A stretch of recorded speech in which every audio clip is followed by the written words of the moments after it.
Bienvenido.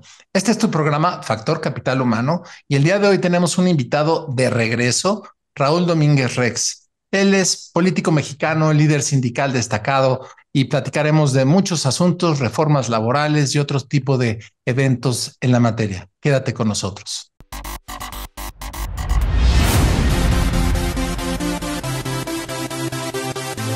Bienvenido. Este es tu programa Factor Capital Humano y hoy me da mucho gusto darle la bienvenida a nuestro querido amigo Raúl Domínguez. Él pues tiene una carrera destacadísima, es licenciado en Derecho y además tiene la maestría en Administración Pública de la Universidad de Anáhuac del Norte y diferentes diplomados en universidades internacionales. Ha desempeñado cargos públicos, diputado local, regidor, diputado federal un par de veces, secretario de Urbanidad y una serie de desempeños de elección pública significativos. Pero hoy día nos interesa, Raúl, que nos platiques un poco más enfocados a tu función en el ámbito como miembro del sindicalismo, miembro del Comité Ejecutivo Nacional de la CTC, así como otras actividades que realizas en la materia que nos van a permitir, con tu colaboración, dar y compartir a nuestro auditorio perspectivas desde el punto de vista sindical de lo que sucede, de lo que se legisla, de los cambios laborales que van a impactar a los empresarios, a los trabajadores, a la economía nacional y al entorno sindical mexicano. Raúl, bienvenido. Es un gusto tenerte con nosotros de regreso. Al contrario, muchas gracias, José María, a ti y a todo el auditorio. Como siempre, un gusto saludarles y sabedor que entre más podamos platicarnos y entendernos, este país podrá avanzar mejor y seguro estas modificaciones legales habremos de sortearlas porque los mexicanos tenemos capacidad para esto y mucho más. Pero bueno, seguro que en el trabajo en conjunto lo vamos a lograr. Un abrazo a todos, mucho gusto. No, al contrario, Raulito, y gracias por estar con nosotros. Y mira, uno de los puntos importantes que quisiéramos charlar contigo, entendemos que en este 2023 tenemos impactos fuertes, un incremento al salario mínimo como se ha venido generando en este periodo presidencial de los 20, 22%, con un incremento que es bueno para nuestros trabajadores. Había rezagos significativos y ha habido un catch-up importante en esta materia, pero tenemos otros escenarios que, si bien, como se dice, han hecho justicia finalmente la revolución en cuanto a aumentar el número de días de vacaciones, se modifica toda la tabla con un impacto general y además tenemos una reforma de alto costo para el empresariado en donde se dispersa de manera diferente el porcentaje de contribución del IBCM o seguro de invalidez, vejez o cesantía en edad avanzada del Seguro Social, en donde ya el Estado no contribuye, lo paga todavía en un porcentaje el trabajador y todo esto se va recargando paulatinamente en el empresariado. Claro, el impacto económico hace que se haya hecho este acuerdo progresivo para todavía durante los próximos 2 o 3 años tener este desplazamiento porcentual que, como menciono, tiene un impacto significativo en el costo y que viene trazando ¿cómo te diría? Una práctica general por parte de la administración estatal y obviamente los cuerpos legislativos para actualizar y modernizar y darle al trabajador mejores contextos, pero en los rubros de los mínimos. ¿Y por qué hago esta observación?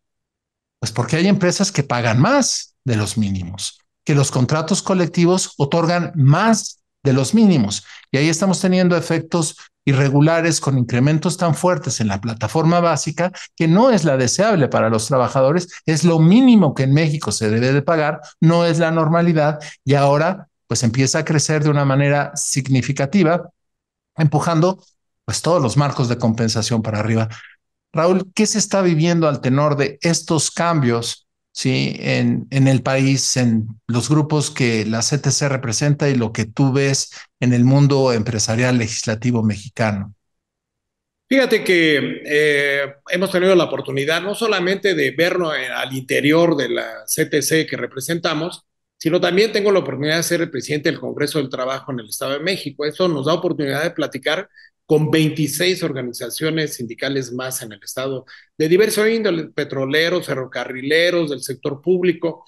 ¿Y qué es lo que ha sucedido? Tenemos una demanda laboral importante, todos. Por fortuna ha habido inversión directa que permite pues la contratación.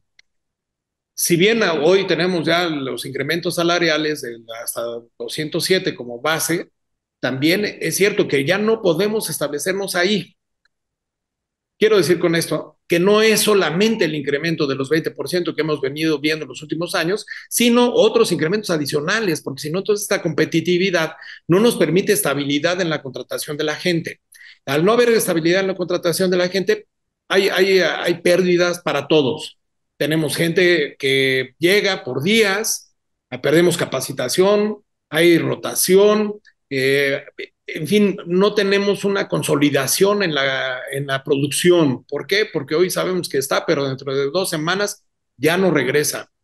¿Qué quiero decir con esto? Que nos ha venido a modificar estos incrementos y ha forzado a las empresas a tener que invertir más, a tener que hacer una, yo no le diría gasto, al final del día, pagar mejores salarios requiere también mejores trabajadores, pero hoy contratar a alguien de 230 pesos significa que quizá también se siga yendo, es decir, estamos 20, 30 pesos todavía a diferencia del salario base y lo seguimos peleando.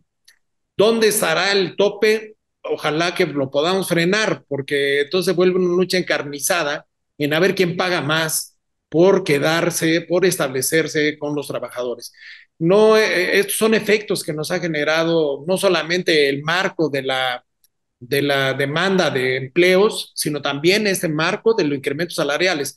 Es decir, yo veo en los empresarios una presión tan grave que pues algunos dicen, ya no le llego.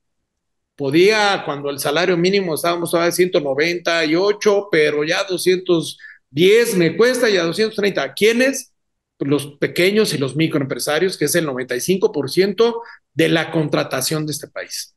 Un momento Claro. complejo, un momento que todos debemos de crear nuevas condiciones. Y estamos teniendo una conversación de lo más nutrida con Raúl Domínguez, representante del Congreso del Trabajo y obviamente líder sindical por parte de la CTC y múltiples cargos. Raúl, y estamos platicando ahorita un tema súper álgido. Quiere decir que el impacto del incremento a los mínimos no es nada más para solventar a los pobres que ganan el mínimo, sino acarrea una marejada de movimientos en toda la cadena de la contratación colectiva, en sus tabuladores, porque los puestos más abajo ya han sido alcanzados y eso empuja toda la cadena para mantener las proporcionalidades en los tabuladores. Pero ¿qué crees? También nos afecta a todos los empleados que no son sindicalizados por las mismas condiciones. Quiere decir que uno supondría que estamos ganando un tramo importante ante la inflación con crecimientos forzados en los salarios dentro de las empresas.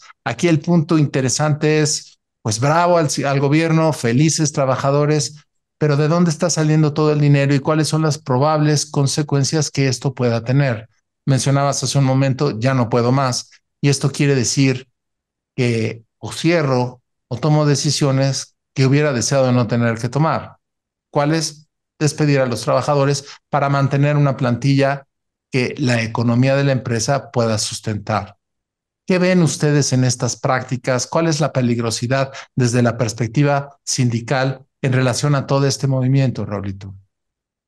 Mira, socialmente dentro de las empresas, lo más riesgoso es que tú llegas y, ok, subes el salario, sales del orden o del confort del mínimo, desde los 207 para irte a los 220, 230, para poder seleccionar y que tu gente se quede estable en la contratación.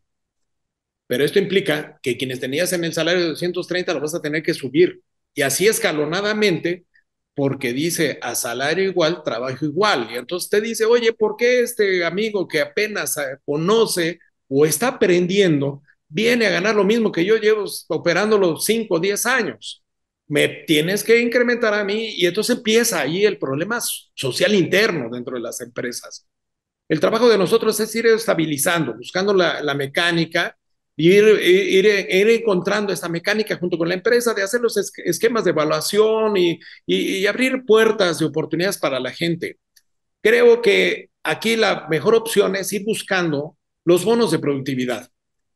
Decir, mira, no te puedo ofrecer ya más incrementos en general, si esta base, y lo podemos lograr si es que logramos estos bonos a base de lo que estábamos perdiendo. No, el bono de productividad, muchos empresarios lo entienden como que tengo que pagarlo. No, lo pagas a base de lo que se estaba yendo a la basura o el tiempo extra que estabas generando, que tú le pagas el doble a alguien para que siga haciendo una pieza. No porque lo vengas a trabajar doble o tiempo extra porque le pagas doble, hace dos piezas, hace una, pero le pagas el doble. Es decir, buscar estos esquemas de productividad, de eficiencia, para que el trabajador en una forma alterna obtenga este otro beneficio y ahí poder contener. Es decir, tu esquema de aspiración no es solamente que incrementes, es más, ya no vamos a incrementarte, pero sí vas a poder incrementar a base de la productividad y de la eficiencia, a base de un bono. Eso es lo que hemos venido encontrando como un esquema de solución a cómo contener lo social, que quienes son legisladores, pues con el perdón, yo alguna vez tuve la oportunidad de hacerlo, pues ven mucho en lo social, pero ven muy poco en lo financiero y en lo económico. Y vuelvo a insistir, hay las grandes o muy grandotas que sí lo aguantan, que pueden hacerlo, pero hay la enorme cantidad de las empresas que no están en esta condición. Y fíjate, Raúl, lo que estabas mencionando, uno de los principios complicados para este parámetro es pagar más por lo mismo. Pero si tengo mejor productividad, funciona. Y por lo tanto, si yo entreno, formo y capacito a mis trabajadores y pueden hacer cosas de manera más inteligente, más eficiente, me van a dar mejores resultados y totalmente de acuerdo en pagarles más. Este es un esquema de pad pro quo en el cual, pues, te desarrollas, te ayuda a crecer, creces, trabajas mejor, damos mejores resultados y en consecuencia de eso, la empresa tiene capacidades para vender más, para producir mejor, más eficientemente y regresa al escenario.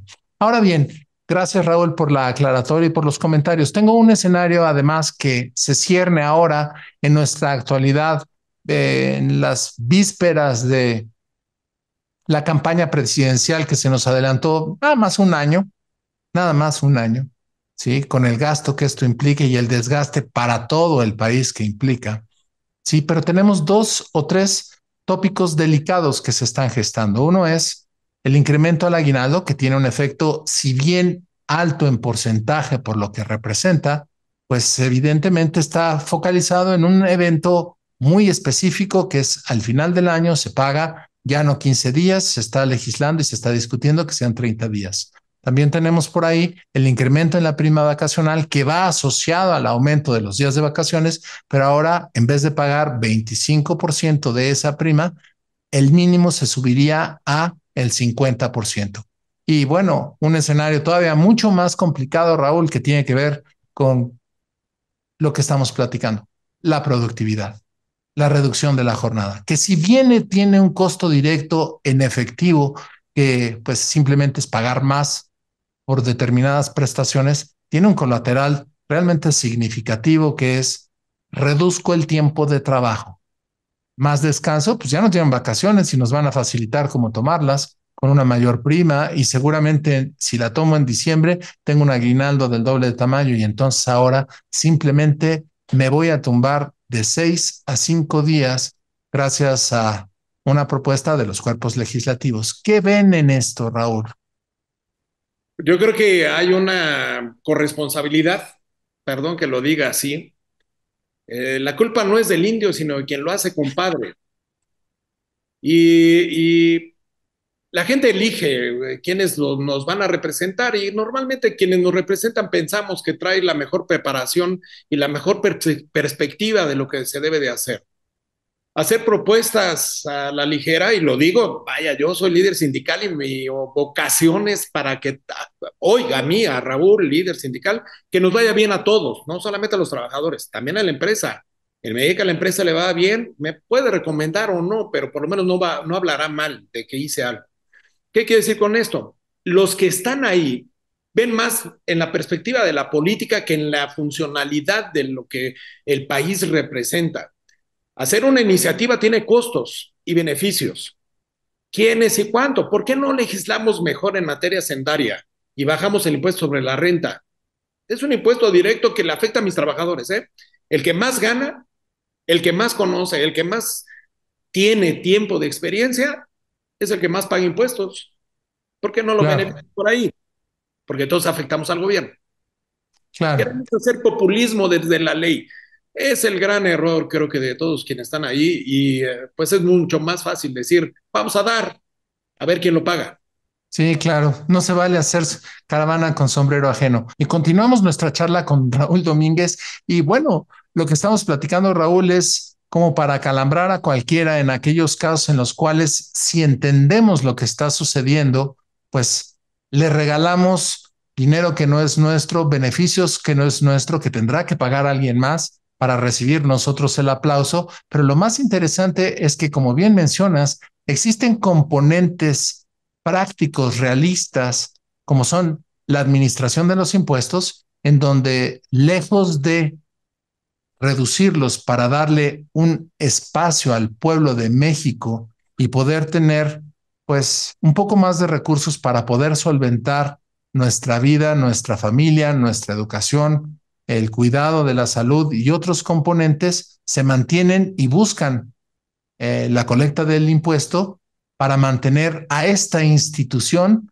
cómoda, holgada y con una posición franciscana llena de dinero en los bolsillos, otorgándole presupuestos nunca vistos a instituciones como el Ejército Mexicano, que dista mucho de ofrecerle un bienestar al pueblo, están dedicados a otro menester, pero necesario también, pero que al final de cuentas las propuestas importantes que necesitamos para darle más al pueblo no los está absorbiendo el gobierno, ellos siguen creciendo en su gasto, administrándolo a placer y a su propia discrecionalidad, pero la parte más importante es que estos artículos y estas herramientas que pudieran bajar a darle al pueblo de México alternativas y beneficios se han ido extinguiendo, han ido desapareciendo una serie de herramientas que debieran de llegar a nuestros mexicanos más necesitados y no lo hay.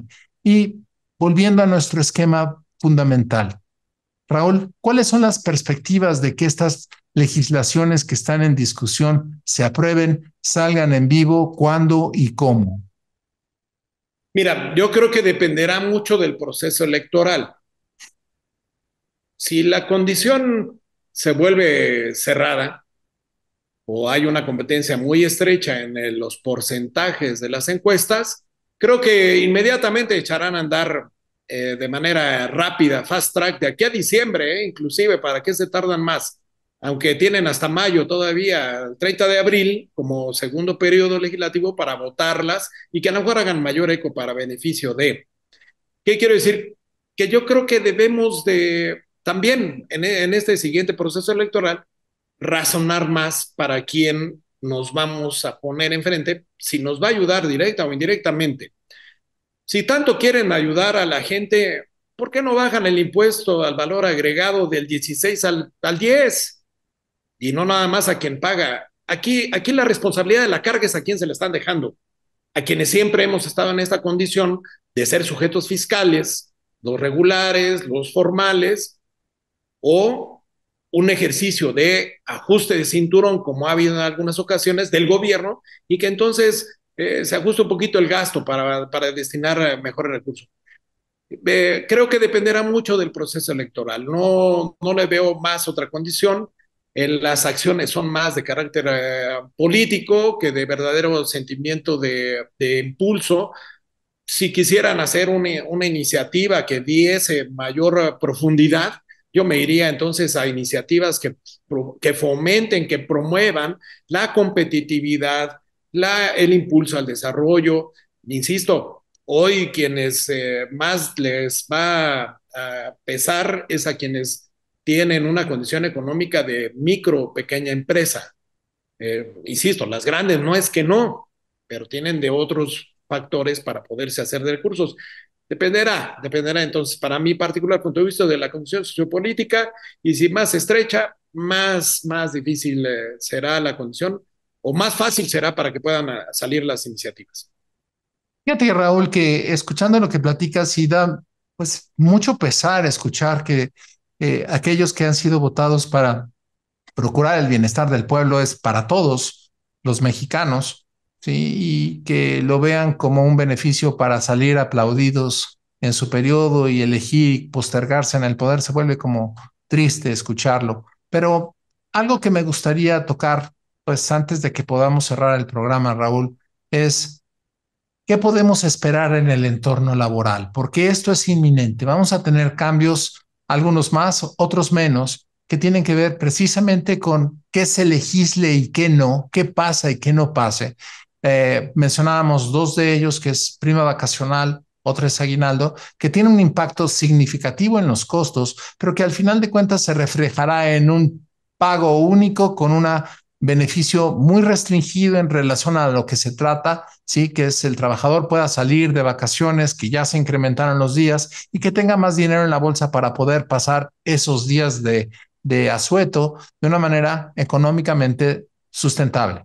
El otro es que, bueno, para la cuesta de enero, para lo difícil que vienen en las fechas navideñas, pues tener unos pesos más en el mínimo que nos permitan a todos los trabajadores, pues tener unos pesos más en el bolsillo. Estos son eventos que podrían, presupuestándose adecuadamente, salir adelante. El otro le pega a la productividad, le pega al empresariado, le pega a todo mundo, porque ahora vamos a parar un día a la semana más y no vamos a ser productivos, no vamos a trabajar, vamos a hacer muchas otras cosas y qué padre tener más descanso. Ya teníamos vacaciones pagadas, pero ahora tenemos un día más. En resumen, Raúl, ¿cuál es tu perspectiva al respecto? Siempre hay áreas de oportunidad, creo que debemos de trabajarlas independientemente de que haya o no reforma. Eso es lo que yo he estado buscando con quienes tengo los contratos colectivos de trabajo, de ser competitivos. Hay quienes les cuesta más trabajo porque les falta, pues a lo mejor la inquietud o la motivación para hacerlo y se ven obligados, hasta que viene la iniciativa, es cuando empezamos a actuar, porque pues no actuamos, reaccionamos. Aquí en lo particular lo que buscamos es desde hoy, cómo vamos encontrando los esquemas donde vuelvas a la empresa mucho más eficiente en base a que el trabajador se vuelva verdaderamente un artífice de la eficiencia. Capacítalo para que sea casi el técnico mecánico, capacítalo para que sea su propio supervisor, capacítalo para que sea el que compre el producto de la máquina de al lado, en fin, busca las oportunidades y yo creo que hay que capacitarnos todos para tener una apertura y lograr en estos pequeños nichos que en muchos de los casos sucede, estos pequeños nichitos de centavos, de décimas, de milésimas en el tramo de la producción, en este ahorro de los pesos, es más, hasta de los centavos, donde puedes hacerte competitivo. Ahí hay que buscarle, ahí hay que encontrarle y seguramente lo hay, lo hay. Cierra la llave del agua, apaga la luz cuando salgas y hacerlo, ahora sí hacerlo, porque independientemente de que haya una reforma, si la hay, que bueno, pero viene el nearshoring y esto implica que va a llegar más competencia. Ahora Claro, aquí, antes decíamos es que venía desde China y van a pagar su flete y aún así le competimos al mismo precio. Hoy, claro. aquí, la empresa china se te va a establecer al lado y la va a hacer más barata, va a buscar la comodidad y ya no va a tener que trasladar nada. ¿Qué óvole? ¿Qué vamos a hacer? Claro. Hay que hacerlo hoy, independientemente de reforma. Pues, ¿qué te digo, Raúl? Compleja la tenemos, pero saldremos adelante. Es un gusto tenerte de nuevo en el programa. Gracias por acompañarnos y compartir para nuestro auditorio. Como siempre, a ti, muchas gracias y a todo tu auditorio, un saludo. A tus órdenes. Este es Factor Capital Humano. Gracias por estar con nosotros.